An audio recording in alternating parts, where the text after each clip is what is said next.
Dear students, in today's class, we'll study about the legal aspect of business merger.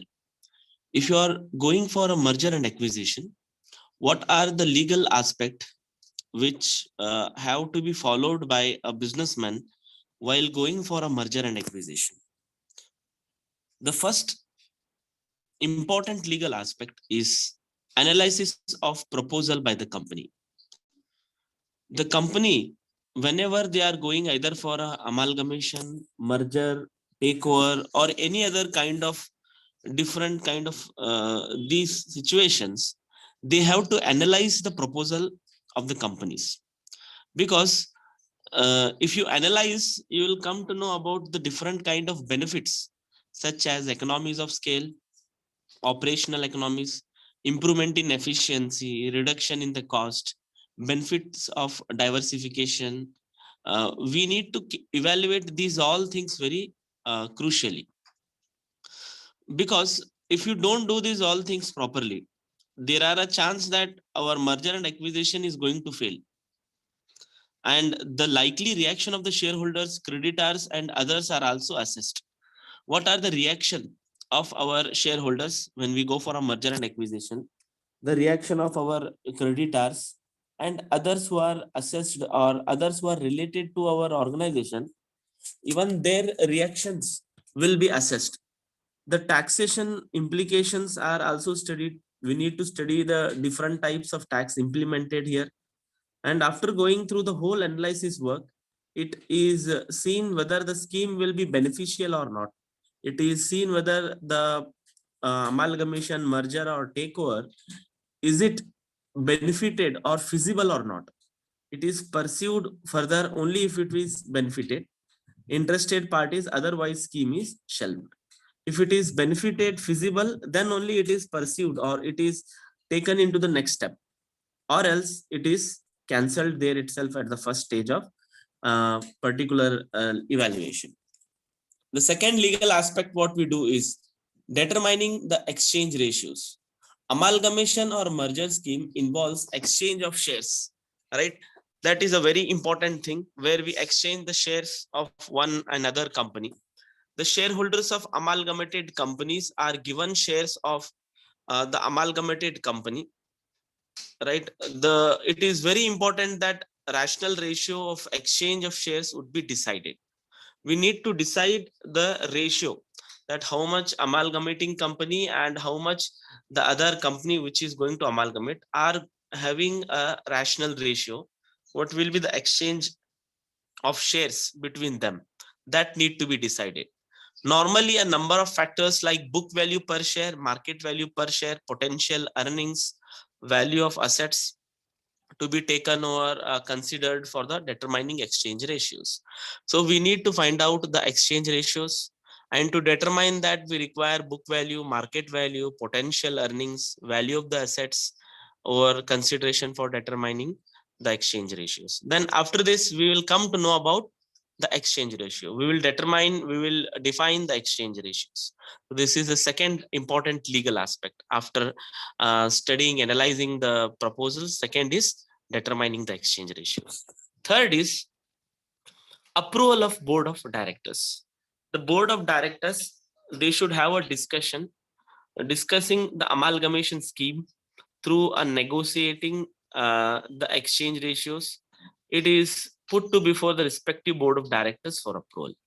All the board of directors, including the managing director, should see the proposal of amalgamation, and they have to agree upon all the conditions of amalgamation, and about also the negotiation matter, exchange ratios, etc. When all of these terms are agreed by the board of directors, then finally we call it as approval. We need to take their signatures, their authentication, that they are going to agree for the merger and acquisition or amalgamation. That is the third important legal aspect of merger and acquisition. Fourth is approval for of shareholders, right? After the approval of the scheme by the board of directors, it is put to before the shareholders. Shareholders in fact are the investors of our company, who are the part owner. So according to section 391 of Indian Companies Act, The amalgamation scheme should be approved at the meeting of the member or a class of the members, as the case may be, of respective companies representing 3/4 in the value and majority in the number were present in person by a proxies. Right. So in the meeting, there has to be a present of minimum 3/4 of in value and majority in numbers. Right. Minimum there should be 3/4 as the majority, and majority in number should be present as a proxy or as a total number of members. In case the scheme involves exchange of shares, it is necessary that it is approved by not less than 90% of the shareholders. If you are just going for amalgamation or takeover or merger, then in that case, 3/4 of the proxy of your shareholders can be taken, right? But in case of exchange of shares from one company to other company, exchange you are doing, it is necessary that it has to be approved by 90% of the shareholders in value, right? The transfer company to deal effectively with the dissenting the shareholders, right? Or to have a final satisfaction about the shareholders, that 90% of the people as shareholders should agree upon the approval of shareholders.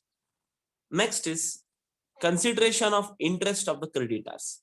The creditors are those who have given us money on our bad situations, or who have given us money for our buying something on credit basis, or who have given some raw material or some other product on credit basis. The view of the creditor should also be taken into consideration. According to section 391 of amalgamation scheme, should be approved by the majority of the creditors in number and 3/4 in the value.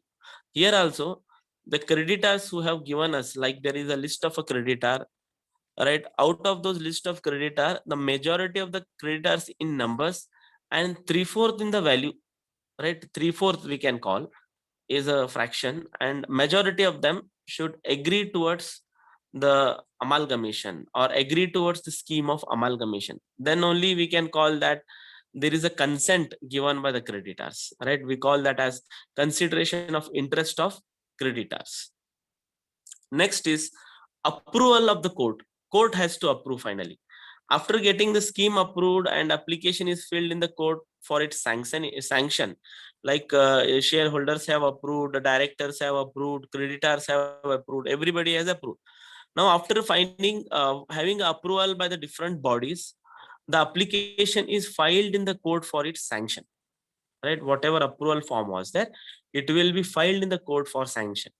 The court will consider the viewpoints. They will study all the viewpoints of the parties appearing. If any, before giving the consent, it will see that interest of all concerned party is protected in the amalgamation scheme.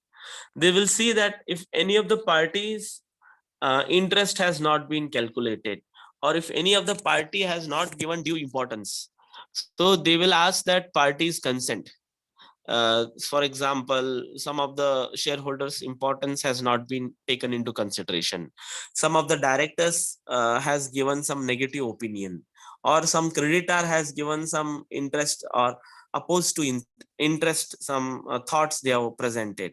In those all reasons, the court will ask, or the court will ask about the interest of the concerned parties who are the stakeholders of your organization. The reason is to protect their interest, so that they should not get exploited, to protect your shareholders, to protect your creditors, to protect your board of directors, to protect the management, to protect the employees. So to these all people, concerned parties, the court may ask about their interest about the scheme of amalgamation. Then court may accept, modify or reject an amalgamation scheme and pass order accordingly. So the court has three options. First of all, it can accept. It can tell that whatever scheme you have presented, it is well and good. So we are going to accept your amalgamation form which you submitted us. So your amalgamation will be approved if the court is accepting it. Second is it is modified. The court will tell you to modify certain terms and conditions. Once you modify the terms and conditions, and when you resubmit that form again, your application will get accepted. Third is court will not tell you either that it is accepting, either they will not tell you to modify anything. They will directly tell you that your application has been rejected. Application for amalgamation scheme has been rejected by passing an order accordingly. However, it is up to the shareholders whether to accept the modified scheme or not. Now, the shareholders and the management, they whether want to accept with the changes or not, it is left to them. Suppose if they don't want to accept the changes which court is telling, they can anytime reject the amalgamation, or they can go to some higher authorities, higher court. But if they want to do certain changes, right, certain changes are required. In those cases, they have a full right of going for amalgamation or of going for certain kind of modification, right? Similarly, it may be noted that no scheme of amalgamation can go through unless the registrar of companies sends a report to the court affect that the affair of the company have not been conducted as prejudicial to the interest of its member, to the public interest, right? The registrar of the company also need to send a report to the court, right? He has to give some positive report about the company, that the conduct of the company was good, it was according to the interest of the public, it is not against any spoiling the interest of any of the stakeholders or any of the interested parties, right? It was there in particular their interest, it is protecting the interest. But if the registrar of the company also gives a negative report, if they tell that the report whatever is been submitted, it is not affecting, or it is not protecting the interest, it is in fact exploiting the interest, or it is it is going against the interest of the people. In that case, by seeing the report of the submitted by the registrar of the company, the court even can see about the approval, or that can be considered while giving the approval of the registration or approval of the going for scheme of amalgamation. Approval of Reserve Bank of India. In terms of section 19 subsection 1D of the Foreign Exchange Regulation Act 1973, permission of the RBI is required for the issue of any security to the person registered outside India. Accordingly, in merger, the transferee company has to obtain a permission before issuing shares in exchange of shares held in the transferor company. Okay, so if any of the person has held anything, or if he is going for merger or acquisition, in those cases, when the scheme of amalgamation has come or scheme of merger has come, you have to get an approval from Reserve Bank of India, because you are going to issue the shares to even those persons who are staying outside India. And accordingly, the merger and the transferee company has to obtain a the permission before issuing the securities shares in exchange of the shares held in transfer company. Further, section 29, it restricts that acquisition of the whole or any part of undertaking in India in which whole resident interest is more than the specified percentages, right? So it further says that the restriction in the acquisition of whole or any part of undertaking in India will be done particularly by the approval of Reserve Bank of India. So these are few of